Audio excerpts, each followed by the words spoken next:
ಹಾದಿಯಲ್ಲಿ ಧಾರಾವಾಹಿಯನ್ನ ನೋಡ್ತಾ ಇದ್ವಿ. ಹಿಂದಿನ ಎಪಿಸೋಡ್ನಲ್ಲಿ ಶಾರದಾ ತನ್ನ ಅಣ್ಣನ ಮನೆಗೆ ಬರ್ತಾಳೆ. ಒಳ್ಳೆ ಉದ್ದೇಶ ಇಟ್ಕೊಂಡಂತೂ ಬಂದಿರಲ್ಲ. ತನ್ನ ಅಣ್ಣನ ಮಗಳ ಜೀವನನ ಹಾಳು ಮಾಡಬೇಕು ಅಂತಾನೆ ಬಂದಿರ್ತಾಳೆ. ಹಾಗಾಗಿ ತಾನು ನೋಡಿರೋ ಹುಡುಗಂಗೆ ಸ್ಪಂದನನ ಕೊಡಬೇಕು ಅನ್ನೋದು ಶಾರದನ್ನ ಉದ್ದೇಶ ಆಗಿರುತ್ತೆ.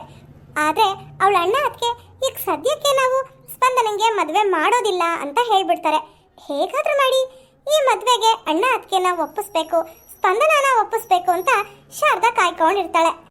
ಅಣ್ಣ ಎಲ್ಲೋ ಹೋಗಿದ್ದಾನೆ, ಸ್ಪಂದನ ರೂಮಲ್ಲಿದ್ದಾಳೆ. ಹೇಗಾದ್ರೂ ಮಾಡಿ ಅದಕ್ಕೆ ಆ ಹುಡುಗ ತುಂಬ ಒಳ್ಳೆಯವನು, ಹಾಗೆ ಹೀಗೆ ಅಂತ ಇಲ್ಲದೆ ಇರೋದನ್ನೆಲ್ಲ ಹೇಳಿ ಈ ಮದುವೆಗೆ ಒಪ್ಪಿಸ್ಲೇಬೇಕು. ಅತ್ತಿಗೆ, ಶಾರದಾ ಏನಾಯ್ತಮ್ಮ, ಯಾಕೆ ಬೇಜಾರಾಗಿದ್ಯಾ? ಅದಕ್ಕೆ ನನಗೆ ಸ್ಪಂದನ ಪರಿಸ್ಥಿತಿ ನೋಡೋಕ್ಕಾಗ್ತಿಲ್ಲ. ಪಾಪ ಅವಳು, ಈ ನೋವಿಂದ ಅವಳು ಹೊರಗಡೆ ಬರಬೇಕು ಅಂದರೆ ಅದಕ್ಕೂ ಒಂದೇ ದಾರಿ, ಅವಳಿಗೆ ಆದಷ್ಟು ಬೇಗ ಮದುವೆ ಮಾಡಿಬಿಡ್ಬೇಕು. ಹೌದು, ಆದರೆ ಅವಳಿಗೆ ಈಗಾಗಲೇ ಮನಸ್ಸಿಗೆ ತುಂಬ ಬೇಜಾರಾಗಿದೆ. ಅದಕ್ಕೆ ಮದುವೆ ವಿಷಯನೇ ಎತ್ತಬೇಡ ಅಂತಾಳೆ. ನಾನು ಏನು ಮಾಡೋದು ಹೇಳು? ಅದಕ್ಕೆ ಅವಳು ಹೇಳ್ತಾಳೆ ಅಂತ ಅವಳು ಹೇಳ್ದಾಗೆಲ್ಲ ನಾವು ಕುಣಿಯೋಕ್ಕಾಗುತ್ತಾ? ನೀವು ಸ್ವಲ್ಪ ಬಲವಂತ ಮಾಡಬೇಕು, ಆಗ ತಾನಾಗಿ ಒಪ್ಕೋತಾಳೆ. ನೋಡೋಣ, ಸ್ಪಂದನ ಏನು ಮಾಡ್ತಾ ಇದ್ದಾಳೆ ಅಂತ ನೋಡ್ಕೊಂಡು ಬರ್ತೀನಿ. ಸಮಯ ನೋಡಿ ಅವಳ ಹತ್ರ ಮದುವೆ ವಿಚಾರ ಮಾತಾಡ್ತೀನಿ. ನೀನು ಇಲ್ಲೇ ಇರೋ, ಒಂದು ನಿಮಿಷ ಬಂದೆ. ಯಹೂ, ನನ್ನನ್ನು ಮಾತ್ರ ಯಾರು ಏನು ಎತ್ತ ಏನನ್ನು ವಿಚಾರಿಸ್ದೆ ಹೇಗೋ ಮದುವೆ ಮಾಡಿಬಿಡ್ಬೇಕು ಅಂತ ಈ ಮನೆಯಿಂದ ಕಳಿಸಿದ್ರಿ. ಇವಾಗ ನೋಡಿ, ಈ ಕಡೆ ಸ್ಪಂದನ ಸಂದೀಪ ನೆನೆಸ್ಕೊಂಡು ಅಳ್ತಾ ಇರ್ತಾಳೆ. ಸಂದೀಪ, ನೀನು ಇವಾಗ ಎಲ್ಲಿದ್ಯಾ, ಹೇಗಿದ್ಯಾ, ನನ್ನ ನೆನಪಲ್ಲಿ ಇಟ್ಕೊಂಡಿದ್ಯೋ ಇಲ್ವೋ ನನಗೊಂದು ಗೊತ್ತಿಲ್ಲ. ಆದರೆ ನಾನು ನಿನ್ನ ನೆನಪಲ್ಲೇ ಇದ್ದೀನಿ. ನಾನು ಏನು ಅನ್ಯಾಯ ಮಾಡಿದ್ದೀನಿ ಅಂತ ಆ ದೇವರು ನನ್ನ ಈ ರೀತಿ ಪರೀಕ್ಷೆ ಮಾಡ್ತಾ ಇದ್ದಾನೋ ಗೊತ್ತಿಲ್ಲ. ನನ್ನ ಜೀವನದಲ್ಲಿ ಹಾಗಿರ್ಬೇಕು ಹೀಗಿರ್ಬೇಕು ಅಂತ ಎಷ್ಟೆಲ್ಲ ಕನಸ್ಕೊಂಡಿದ್ದೆ, ಎಲ್ಲ ನುಚ್ಚುನೂರಾಗೋಯ್ತು. ಶಾರದಾ ಹೇಳ್ತಿರೋದು ನಿಜ. ಪಾಪ ಸ್ಪಂದನ ಪರಿಸ್ಥಿತಿ ನೋಡೋಕ್ಕಾಗ್ತಿಲ್ಲ. ಅವಳೇನು ಮದುವೆ ಬೇಡ ಅಂತ ಹೇಳ್ತಾಳೆ, ಆದರೆ ನಾವು ಸ್ವಲ್ಪ ಬಲವಂತ ಮಾಡಿ ಅವಳಿಗೆ ಮದುವೆ ಮಾಡಿಬಿಡ್ಬೇಕು.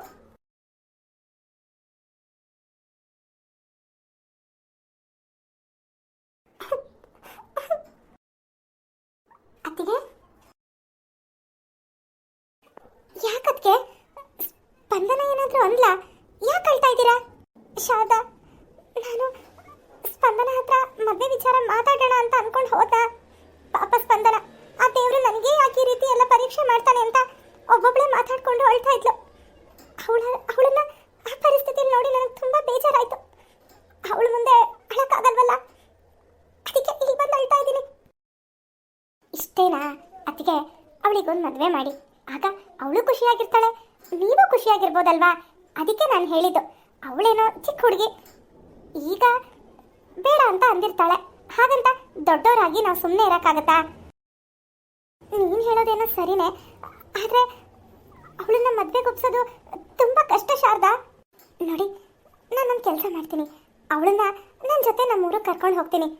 ಆ ಹುಡುಗ ಆಗಾಗ ನಮ್ಮ ಮನೆಗೆ ಬಂದು ಹೋಗಿ ಮಾಡ್ತಿರ್ತಾನೆ. ಹಾಗೆ ಸ್ಪಂದನ ಮನಸ್ಸು ಅವನು ನೋಡ್ತಾ ನೋಡ್ತಾ ಬದಲಾಗ್ಬೋದಲ್ವಾ? ಅವಳಿಗೆ ಅವನ ಮೇಲೆ ಪ್ರೀತಿ ಹುಟ್ಬೋದಲ್ವಾ? ಆಗ ಮದುವೆ ವಿಷಯ ಮಾತಾಡಿ ಹೇಗೋ ಮದುವೆ ಮಾಡಿಬಿಡ್ಬೋದು. ಏನಂತೀರಾ? ಹೌದು, ನೀನು ಹೇಳೋದು ಒಂಥರ ಸರಿನೇ. ಆದರೆ ಸ್ಪಂದನ ನಿನ್ನ ಜೊತೆ ನಿಮ್ಮೂರಿಗೆ ಬರೋಕ್ಕೆ ಒಪ್ಕೋಬೇಕಲ್ಲ ಶಾರದಾ? ಅದನ್ನು ಒಪ್ಸೋದು ನಿಮಗೆ ಅಣ್ಣನಿಗೆ ಬಿಟ್ಟಿದ್ದು. ಇನ್ನು ಮಿಕ್ಕಿದ್ದೆಲ್ಲ ನಾನು ನೋಡ್ಕೊಳ್ತೀನಿ. ನಿಮ್ಮ ಅಣ್ಣ ಹೇಳೋ ಮಾತು ಸ್ಪಂದನ ಯಾವತ್ತೂ ತೆಗೆದುಹಾಕಿಲ್ಲ. ಆದರೆ ಅವಳಿವಾಗ ಕೆಲ್ಸಕ್ಕೆ ಬೇರೆ ಹೋಗ್ತಿದ್ದಾಳಲ್ವಾ, ಅಲ್ಲಿ ರಜೆ ಕೊಡ್ತಾರಾ? ಅತ್ತಿಗೆ, ಇನ್ನೂ ಈಗ 2 ದಿವಸದಿಂದ ಹೋಗ್ತಾ ಇದ್ದಾಳೆ. ಅಣ್ಣಂಗೆ ಅವಳು ಕೆಲ್ಸಕ್ಕೆ ಹೋಗೋ ಜಾಗದಲ್ಲಿ ಹೋಗಿ ಸ್ವಲ್ಪ ಮಾತಾಡಕ್ಕೆ ಹೇಳಿ. ನಿಮ್ಮ ಮಗಳ ಭವಿಷ್ಯಕ್ಕಿಂತ ಹೆಚ್ಚನಾ ಆ ಕೆಲಸ? ಅದು ಸರಿನೇ. ಸರಿ ಶಾರದಾ, ನಾನು ನಿಮ್ಮ ಅಣ್ಣನ ಹತ್ರ ಮಾತಾಡ್ತೀನಿ. ಅವರೇ ಸ್ಪಂದನ ಒಪ್ಪಿಸ್ಬೇಕು ಅಷ್ಟೇ. ಹೋಗಿ ಹೋಗಿ ರೀ, ನಾನು ನಿಮ್ಮ ಹತ್ರ ಸ್ವಲ್ಪ ಮಾತಾಡಬೇಕಿತ್ತು. ಏನು ಹೇಳು ಸುಶೀಲಾ? ಅದು ಶಾರದನ್ ಮನೆ ಹತ್ರ ಒಬ್ಬ ಒಳ್ಳೆ ಹುಡುಗ ಇದ್ದಾನಂತೆ. ಅವನಿಗೆ ಸ್ಪಂದನ ಕೊಟ್ಟು ಮದುವೆ ಮಾಡಬೇಕು ಅಂತ ಶಾರದಂಗೆ ಆಸೆ ಇದೆ. ಅದಕ್ಕೆ ಅವಳು ಸ್ಪಂದನನ ಹೇಗಾದರೂ ಮಾಡಿ ಮದುವೆಗೆ ಒಪ್ಸಿ ಅಂತ ಹೇಳ್ತಾ ಇದ್ದಾಳೆ. ನಾವು ಹೇಳಿದ ತಕ್ಷಣ ಸ್ಪಂದನ ಮದುವೆಗೆ ಒಪ್ಕೊಂಡ್ಬಿಡ್ತಾಳ? ನಿನಗೆ ಗೊತ್ತು ತಾನೆ ಅವಳು ಮೊನ್ನೆ ಯಾವ ರೀತಿ ಮಾತಾಡಿದ್ಲು ಅಂತ. ಅದಕ್ಕೆ ಶಾರದಾ ಒಂದು ಪ್ಲಾನ್ ಮಾಡಿದಾಳೆ. ಅದು ಏನಂದ್ರೆ ನಮ್ಮ ಸ್ಪಂದನನ ಶಾರದನ್ ಜೊತೆ ಕಳಿಸೋದು. ಶಾರದನ್ ಮನೆಗೆ ಆಗಾಗ ಆ ಹುಡುಗ ಬಂದು ಹೋಗಿ ಮಾಡ್ತಿರ್ತಾನಂತೆ. ಅಕಸ್ಮಾತ್ ಏನಾದರೂ ಸ್ಪಂದನಂಗ ಹುಡುಗ ಇಷ್ಟ ಆಗಿದ್ದಾನೆ ಅಂತ ಒಂದು ಸ್ವಲ್ಪ ಕ್ಲೂ ಸಿಕ್ಕಿದ್ರು ಸಾಕು, ನಾವು ಹೇಗಾದರೂ ಮಾಡಿ ಸ್ಪಂದನ ಮದುವೆ ಮಾಡಿಬಿಡ್ಬೇಕು. ನಾನು ಯಾಕೆ ಗೊತ್ತಾ ಶಾರದಾ ಹೇಳಿದ ತಕ್ಷಣ ಒಪ್ಕೊಂಡಿದ್ದು. ಸ್ಪಂದನ ಒಬ್ಳೆ ರೂಮಲ್ಲಿ ಕುತ್ಕೊಂಡು ದೇವ್ರೆ ನನಗೆ ಯಾಕಪ್ಪ ಈ ಥರ ಪರೀಕ್ಷೆಗಳು ಮಾಡ್ತೀಯಾ ಅಂತ ಅಳ್ತಾ ಇದ್ಲು. ಅದನ್ನ ನೋಡಿ ನನಗೆ ತುಂಬ ಬೇಜಾರಾಯ್ತು ರೀ. ಶಾರದಾ ಹೇಳ್ದಂಗೆ ಅವಳಿಗೊಂದು ಮದುವೆ ಮಾಡಿಬಿಟ್ರೆ ಹಳೇದೆಲ್ಲ ಅವಳು ಮರಿತಾಳೆ, ನಾವು ಆರಾಮಾಗಿರ್ಬೋದು. ಏನಂತೀರಾ? ಇದು ಒಳ್ಳೆ ಐಡಿಯಾನೇ. ಆದರೆ ಸ್ಪಂದನ ಶಾರದನ್ ಮನೆಗೆ ಹೋಗಕ್ಕೆ ಒಪ್ಕೋಬೇಕಲ್ಲ.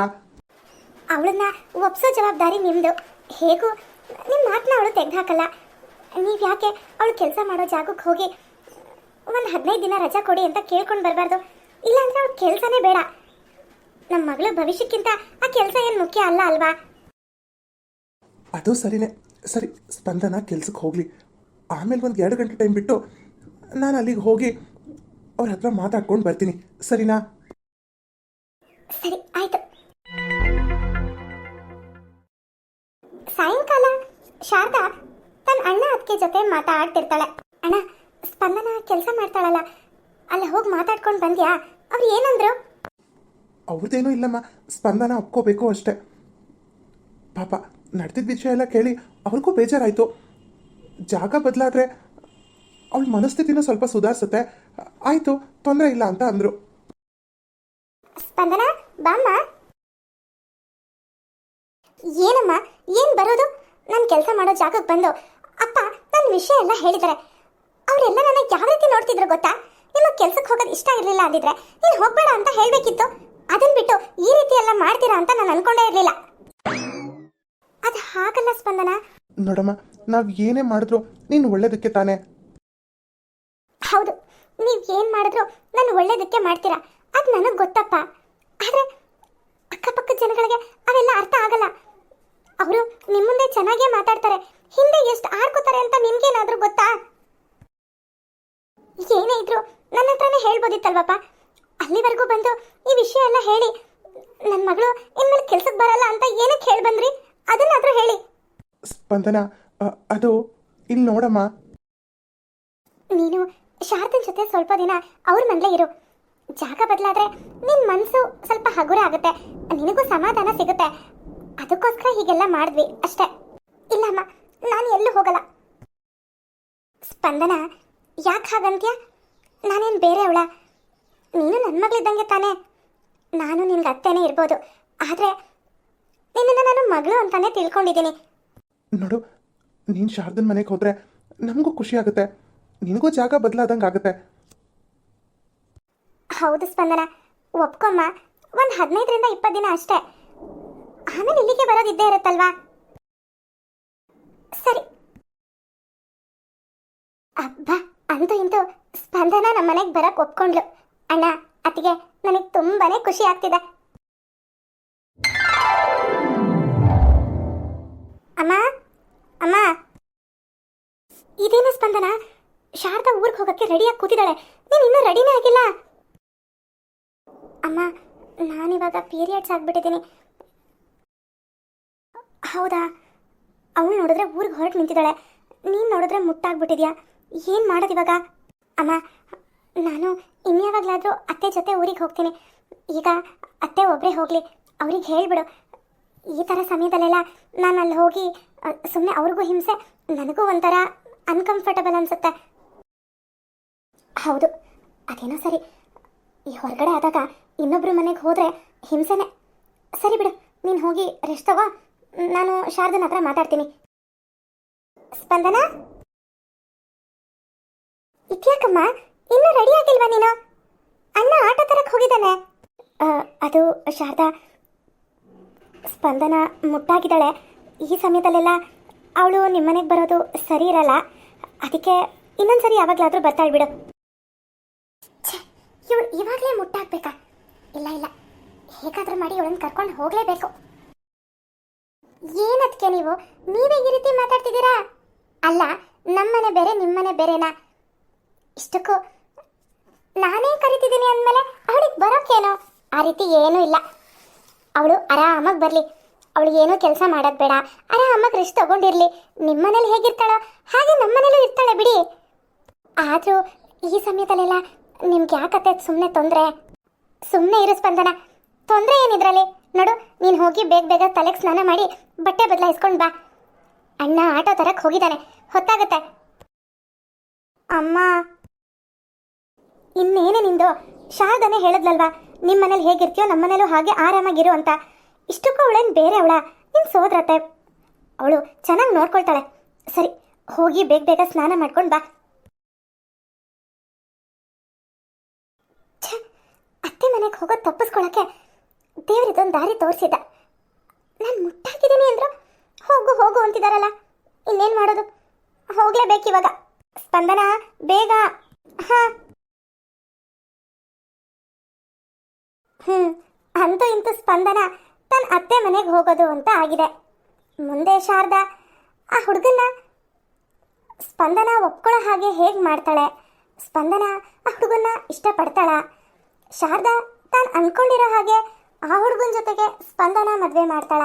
ಮುಂದೇನಾಗುತ್ತೆ ಅನ್ನೋದನ್ನ ನೆಕ್ಸ್ಟ್ ಎಪಿಸೋಡ್ನಲ್ಲಿ ನೋಡೋಣ.